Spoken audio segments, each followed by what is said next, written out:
when he felt like it, was an absolute master of the Baroque.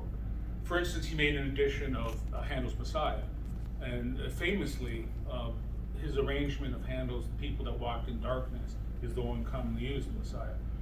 But even in his keyboard music, Baroque relics show in Mozart. People talk about Beethoven and Schubert as a fusion of the Romantic and the classical. But I'm saying that Mozart, maybe not as often, but as well when he tries to do it. I mean, he has a ferocious skill at Baroque counterpoint. Oddly, when he essays contrapuntal forms, leaving aside something like the Jupiter Symphony, he has a lot of half-eaten sandwiches, these ungainly torsos. He has a beautiful suite in the style of Handel, except things just abandoned, and we only have like 3 movements of what projected as being 5 movements or something. The second fantasy is actually, it feels like a total improvisation, and it is written to be accompanied by violin. Now, notice what I say, accompanied by violin. I think we're used to thinking of, when you have violin and piano, that the violin is the solo voice, and the piano is the accompaniment. That is absolutely not true in Mozart, and that's not true of music before, of Mozart and before. Keyboard music would be the actual big deal. And violin is actually accompanied. It seems weird to us, but that's the past. And in fact, Mozart's violin sonatas are piano sonatas with violin accompaniment, essentially. The violin gets more in the latter sonata. In any case, the second Mozart fantasy is almost never played because it's difficult and it meanders and so forth.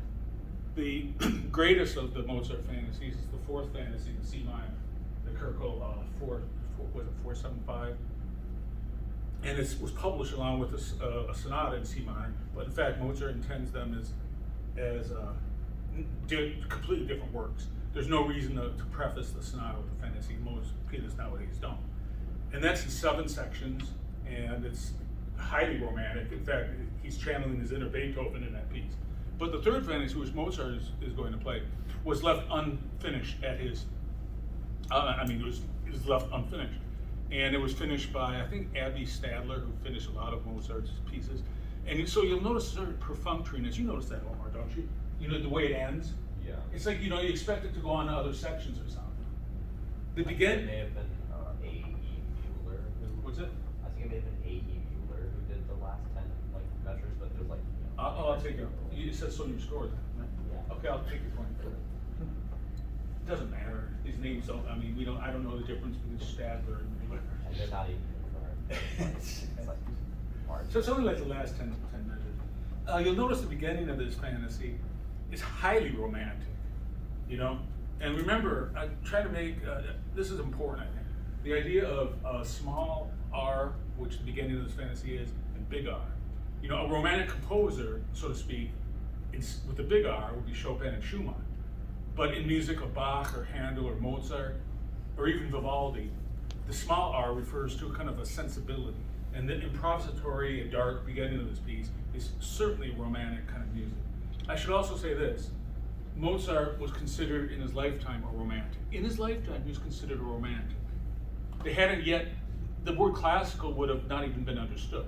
Part of the reason he was considered romantic is because literature, which stylistically has just what always been ahead of music. In literature, you had the Sturm und Drang, you had Goethe, the Sorrows of Young Werther, and Goethe was a contemporary, of Mozart's. E.T.A. Hoffmann, who wrote the story that Nutcracker is based on, he writes these wild escapades. We'll talk about that later with the Schumann Kreisleriana, the Cotter Moore movement, biography of a tomcat, autobiography of a tomcat. It's like Toonses, that biography. We'll talk about that.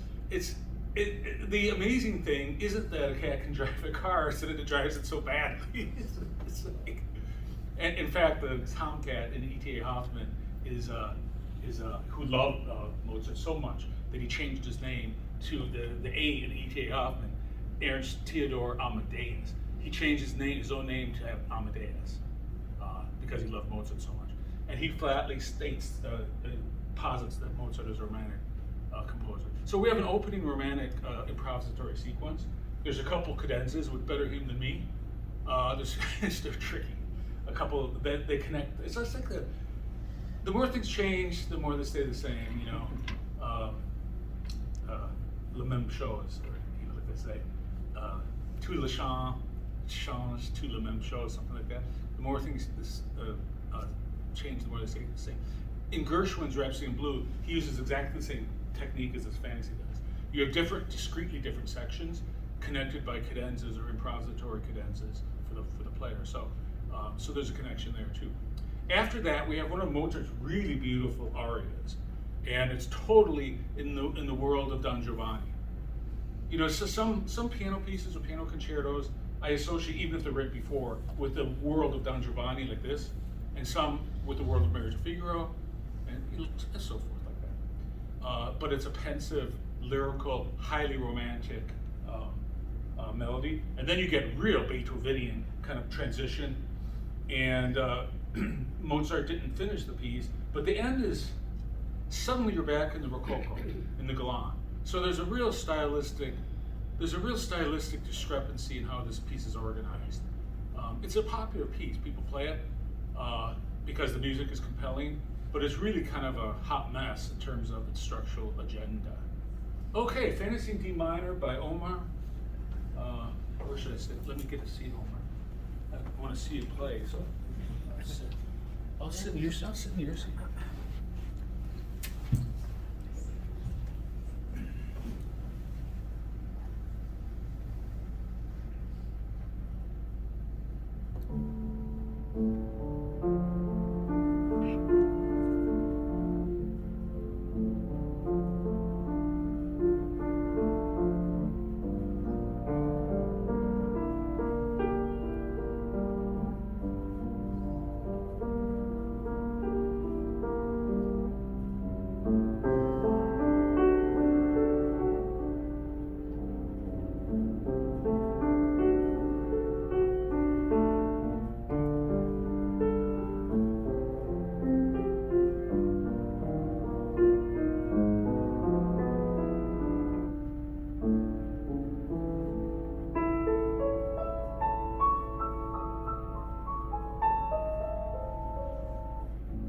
Good, Omar. Congratulations.